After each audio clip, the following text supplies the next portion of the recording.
Ang linaw, a wise person. Ang matalinong tao, may takot sa Diyos. Yun. Amen. Ang matalino po pala, hindi nakikita yan sa itsura. Nakikita po yan sa pamumuhay, sa takot niya sa Panginoon, sa pagmamahal niya sa Diyos.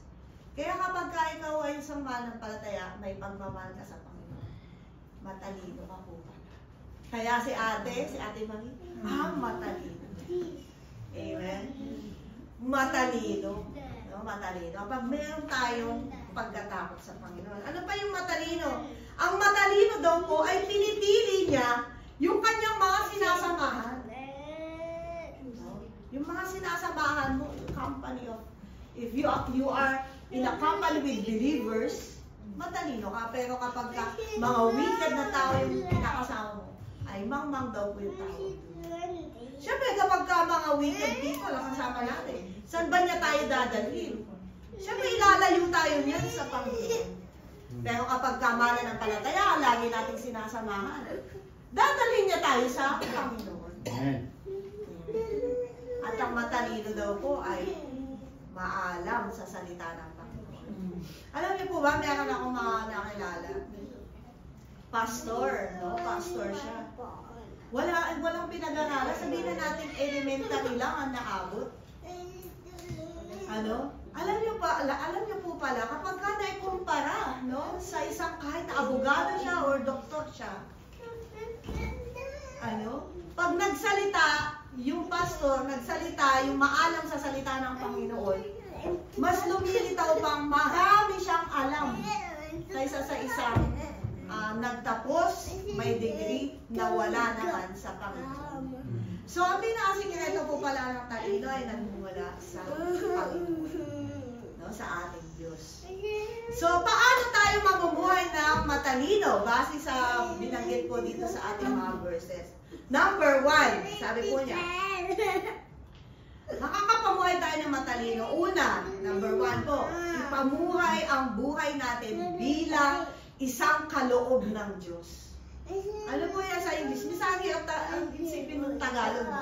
So sabi niya dito, pamuhay natin yung ating buhay bilang gift. Amen. Gift is a gift from God. No, yung buhay natin ay regalo ng Panginoon.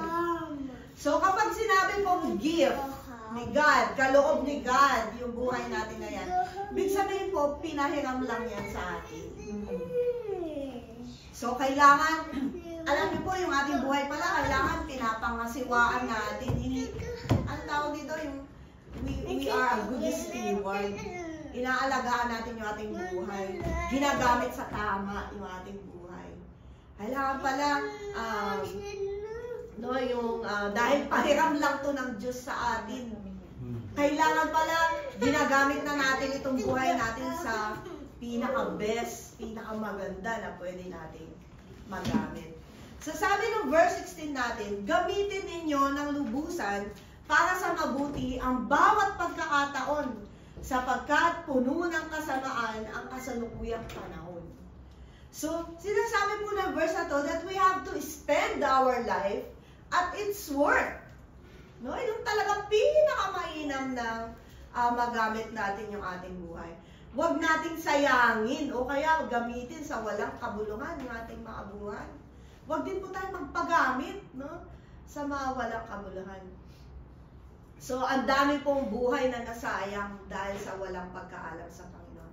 Ang sabi nga po sa isang survey, sa bawat segundo ng oras, no, meron pong isa na namamatay na walang pagkakilala sa Panginoon. Sa bawat segundo po yan. Segundo. Meron pong isang namamatay na. At ilan yung mga namamatay na yun na walang pagkakilala sa Panginoon. So, marami pong buhay na nasasayang.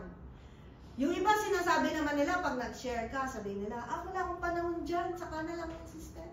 Saka na lang yan, kasi marami pa naman, busy pa ako, marami pa akong trabaho, marami pa akong gagawin, may pinagkakakitaan pa ako, ganyan, no? So, they don't have time. So yun po, no? Madaming nasasayang na buhay dahil sa walang panahon sa Diyos at walang pagkaalam sa Panginoon. So, gamitin po natin ang buhay buhay natin sa mabuti, sa bawat pagkakataon. Make the most of every opportunity. Sabi po, no? Gamitin na natin to do good to all people, especially to those who belong to the believers. In Ephesians chapter 2, sinabi po dun, sabi po dun sa verse na yun, mula pa nang i-create ni God yung mundo, no? Ay itinalaga na tayo para gumawa ng mabuti. So yun pala yung intention ng ating buhay.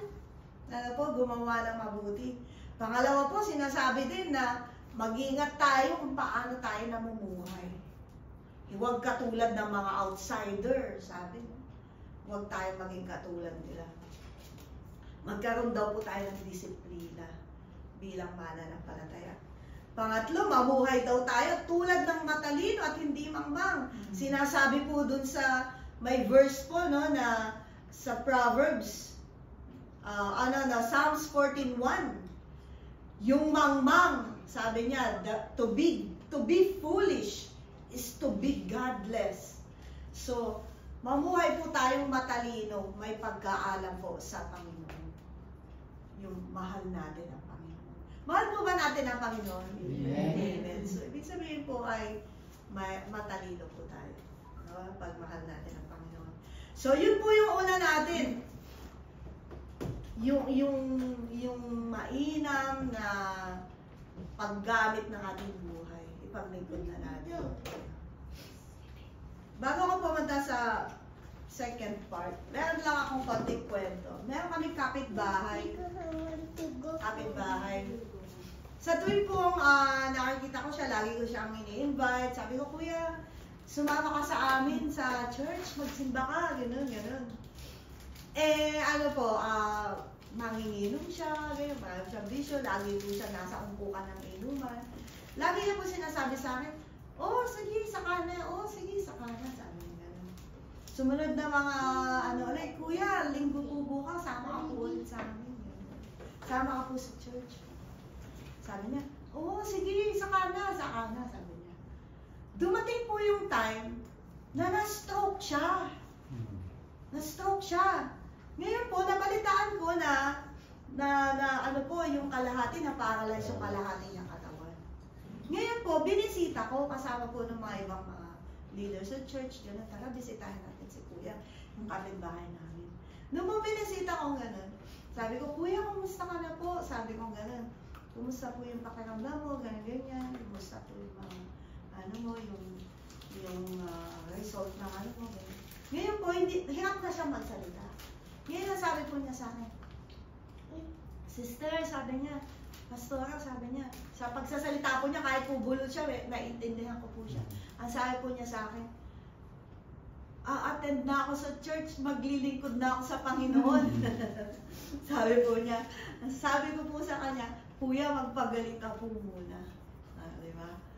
So, syempre, nandun na siya sa ganong sitwasyon. Paralyzed na yung kalahati ng katawan niya. So, bulol na din po yung salita niya. So, paano pa niya ngayon magagawa? Yung maglingkod sa Panginoon, ibigay yung buhay sa Panginoon. Paano pa niya gagawin yung magsimba? Hindi namin siya makalakad. Na siya, bedridden na siya. O, di ko ba? So, hindi natin alam kung kailan po tayo dadatnan ng mga ganyang pagkakataon sa ating buhay. Hindi natin alam kailan tayo pupunan ni Lord. Kaya habang may mga pagkakataon po tayo, let us give our life, no, to God, na to the fullest, no? Yung magamit yung ating mga buhay para sa Panginoon. So, yun po. Yun po yung isang matalinong hakbang. Yung dahil gift lang ni Lord itong buhay natin. Regalo eh. Hiniram lang natin ito. Gamitin po natin yan sa Panginoon. So, pangalawa, para daw po makapamuhay tayo ng matalino, unawain natin ang kalooban ng Panginoon sa ating